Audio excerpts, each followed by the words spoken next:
dia, meu nome é Vanessa, sou policial pilotada aqui na 53DP, lá nessa unidade. Primeiramente, eu gostaria de agradecer pelo convite, né, em nome do Dr. Daniel, nosso delegado, por participar de um evento como esse, um assunto tão sério, né, tão necessário, e um assunto cercado de muito silêncio, inclusive, né, até pela peculiaridade do local onde acontece no âmbito familiar.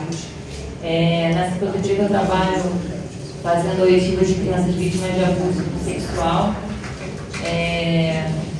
As famílias, né, a população em si, de modo geral, tem que se conscientizar de que isso acontece nas melhores famílias, vamos dizer assim, né? Ninguém está livre, infelizmente. E o crime de abuso sexual, no caso, o estupro de vulnerável, ele é um crime muito covarde, porque ele se esconde no afeto de uma criança, ele se esconde na confiança de uma criança, no lar, né, que é normalmente o que acontece. Os autores normalmente são pessoas próximas, como já foi dito, é o pai, é o padrasto, é um tio, é um primo, é um amigo da família que tem acesso àquela criança. E por ele ocorrer num ambiente onde essa criança teoricamente deveria ser protegida, ele é muito difícil de ser percebido e por vezes esse crime ocorre durante anos, sem que ninguém veja, que ninguém perceba. Então é muito importante a gente estar atento ao comportamento dessas crianças. Lá na delegacia, para essas oitivas, eu gostaria até de falar um pouco como a gente procede, né? Que as famílias às vezes ficam com muito receio de ir até a delegacia porque vai ter uma exposição da criança, a criança passa por uma situação constrangedora de ter que falar, né, pelo abuso que ela passou. E lá na 53, quando o responsável vai fazer a comunicação desse crime, nesse primeiro momento essa criança nem precisa ir, porque a gente ali segue o rito da lei 13.421, esqueci o nome dela, isso, né? Isso, de 2017, que é a lei que determina, traz os protocolos para a oitiva.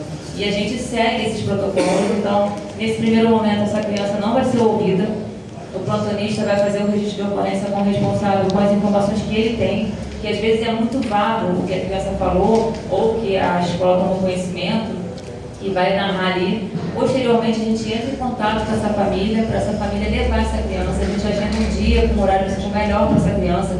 Se ela estuda de manhã, a gente marca para tarde.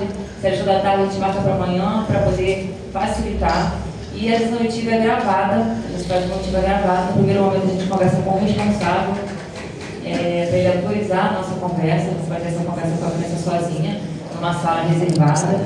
Vai ser gravado para evitar revitimização, como eu acho que alguém já falou aqui, porque antigamente a criança falava na delegacia para um policial, posteriormente o outro policial que ia dar andamento nessa investigação não achava suficiente, chamava de novo, e a criança tinha que falar de novo, e daqui a pouco tinha audiência no fórum e a criança tinha que falar de novo, e isso gera um trauma, um desgaste para a criança e para a família, porque, de modo geral, é um crime que abala toda a estrutura. Então, a gente grava essa oitiva justamente para evitar essa vitimização da criança, e isso é inserido no procedimento. A gente aqui na 53 trabalha de forma séria, óbvio, em todos os crimes, porém, por se tratar de criança, nossa responsabilidade é dobrada, né? E é assim que a gente lida com essa situação aqui na delegacia. E eu gostaria também de falar sobre sinais de alerta, que a gente, como foi falado, de observar as crianças. O abuso infantil, ele gera diversos efeitos colaterais na criança. E pelo ambiente onde ele acontece, né, no ambiente familiar, que muitas das vezes é um pai e aquela criança tem um carinho por ele e tem medo de falar porque ele pode ser preso, às vezes é um avô, às vezes é um tio, e a criança não fala. Porém, ela não verbaliza, mas o corpo dela às vezes está gritando, pedindo socorro. E muitas das vezes essas crianças desenvolvem alguns comportamentos que, óbvio, que é muito difícil para a família enxergar que aquele comportamento está relacionado com um abuso. Mas tem que ter um olhar atencioso, tem que ter uma escuta ativa, tem que observar o comportamento, tem que buscar ajuda. E muitas das vezes essas meninas, principalmente, né, que são meninas e meninos, né, as vítimas desse crime, porém as meninas de maior incidência, elas desenvolvem alguns comportamentos como compulsão alimentar, o isolamento, uma resistência a uma determinada pessoa, a automutilação, distúrbio de sono. As meninas tendem a se masculinizar, elas começam a usar muitas roupas largas na fuga de se esconder e esconder o corpo, né, daquele possível predador, vamos dizer assim. Então, Então, são sinais de alerta, né? É bom a gente sempre observar, não somente os nossos, né? Estou falando até como mãe, eu tenho uma filha de 6 anos, e eu vou abrir um parênteses, até comentei aqui com o Adriano, que esse trabalho me atrapalha a minha vida de um modo geral, porque a gente está sempre em estado de alerta. Eu acho que todo mundo, me perdoe, é um possível autor, porque ninguém traz letreiro, né? Só a gente dá a oportunidade, e a gente tem que dificultar, né? A gente tem que cuidar muito bem das nossas crianças e observar os comportamentos. Deixa eu ver aqui se eu esqueci de alguma coisa mais importante para eu falar, que são os sinais de alerta.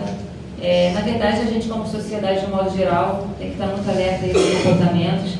Em relação ao que eu vejo na delegacia, algumas famílias ficam inseguras de levar isso à frente por conta do constrangimento que a criança vai passar, e horas porque o crime de estupro de vulnerável, algumas pessoas pensam que ele só se concretiza com a penetração.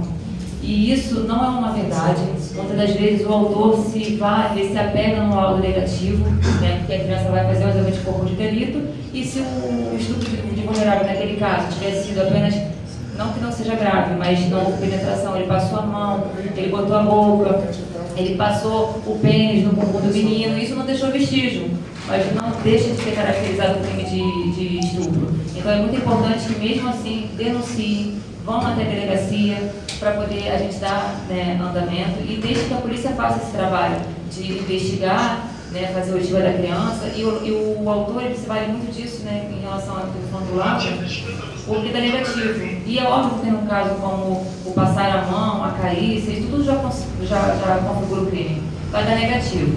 E a gente teve um caso, vou dar por exemplo aqui, um caso na delegacia recente, de uma menina que foi abusada com 9 anos, um tio, numa brincadeira, introduziu o dedo na vagina dela. E ela com 9 anos, e o que acontece muito, né, com as crianças, ela não tem discernimento para saber que aquilo dali é um problema, é um crime. E ela, naquele momento, ela não falou. E aí, passaram-se 3 anos,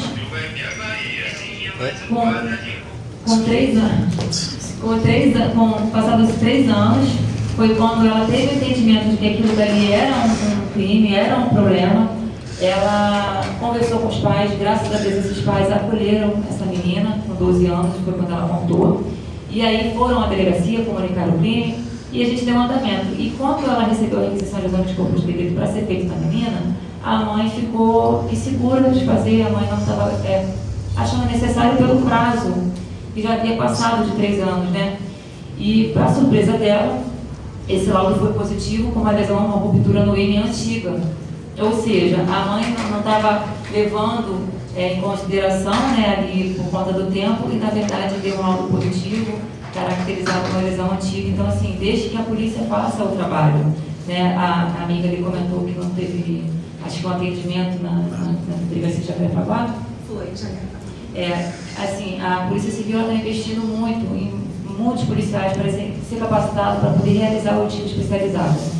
Acredito que se não tem todas, na sua grande maioria tem. Hoje em dia não pode ser feito de outra forma.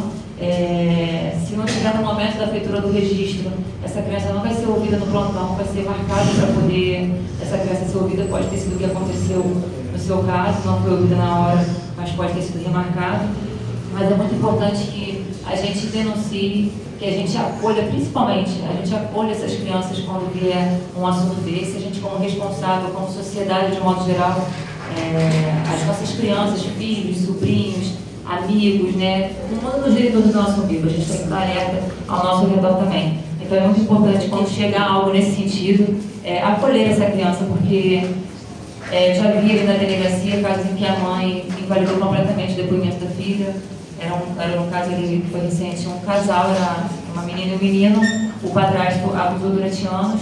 Quando isso veio à tona, a mãe cega, ela de maneira nenhuma acreditava nos filhos, chegou ao ponto de querer que eles saíssem de casa. Então, é uma triste realidade, e eu acredito que a dor da negação do responsável com aquele depoimento talvez se torne maior até do que a própria do abuso, né? Porque ela não tem apoio onde ela deveria ter. Então, é uma tarefa de todos nós ajudar e acolher essas crianças, tá, gente?